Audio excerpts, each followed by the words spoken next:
সবাইকে একমত হতে বাধ্য করা, এটি হচ্ছে শেখ হাসিনা কালচার। আমরা যদি এবার ব্যর্থ হই, বাংলাদেশ আর কখনোই ঘুরে দাঁড়াতে পারবে না। তারা দিল্লিকে কিবলা বানিয়ে ঢাকাকে শাসন করেছে।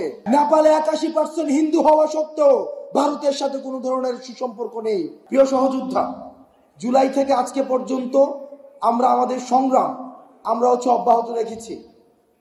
আমরা অস্বীকার করছি না। কিছুক্ষণ আগে একজন বললেন যে গত 4 মাসে কেন আমরা বসতে পারিনি। আমরা অস্বীকার করছি না যে আমাদের মধ্যে প্রিন্সিপালসগত মতপার্থক্য নেই।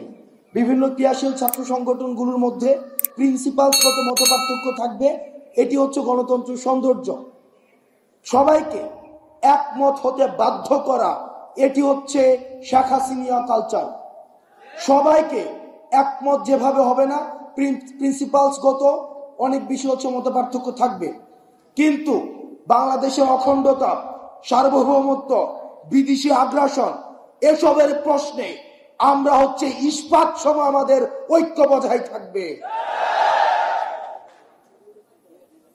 আমরা ইতিমধ্যেই বাংলাদেশের সার্বভৌমত্ব এবং অখণ্ডতাকে কম্প্রোমাইজ করে আওয়ামী লীগ সরকার বছরের পর বছর আমাদেরকে শাসন এবং শোষণ করেছে। তারা দিল্লিকে কিবলা বানিয়ে ঢাকাকে শাসন করেছে। যারা ভারতের আপনারা পলিসি মেকার যারা আপনারা রয়েছেন, মালদ্বীপকে আপনারা নিয়ন্ত্রণ করতে পারেননি, শ্রীলঙ্কাতে আপনাদের আধিপত্য হারিয়েছেন, নেপালের কাছে আপনারা বর্ষতা স্বীকার করতে বাধ্য হয়েছেন, ভুটানকে আপনারা বিপদে পাশে পান না, পাকিস্তানের সাথে আপনাদের ঐতিহাসিক সম্পর্ক, মায়ানমারের সাথে আপনাদের রাজনৈতিকভাবে কোন্দল। আপনাদের আশেপাশে কোনো দেশ নেই যারা আপনাদের সাথে কোনো ধরনের সৌহার্দ্যপূর্ণ সম্পর্ক রয়েছে। ভারতের সাথে আমাদের যে সম্পর্কটি, এই সম্পর্কটির অবনতি সেটি কোনো ধর্মীয় কারণে নয়।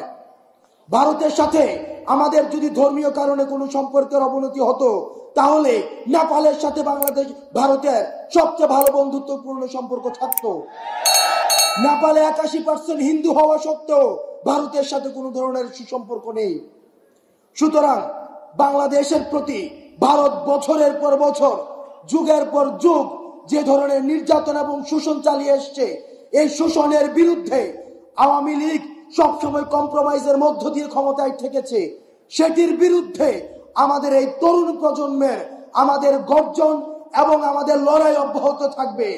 আর কখনোই কোনোদিনও আমাদের জীবন থাকতে সাদিজের রক্ত যতদিন আমাদের মনে আছে, ওয়াসিমের রক্ত আমাদের যতদিন মনে আছে, মুগ্ধ এবং সাইদের রক্ত আমাদের যতদিন মনে আছে, ততদিন পর্যন্ত ভারত এই বাংলাদেশে আর কোনোভাবেই আধিপত্য বিস্তার করতে পারবে না। ভারতের সাথে চোখে চোখ রেখে আমাদের কথা হবে, সম্পর্ক হবে ন্যায্যতার ভিত্তিতে।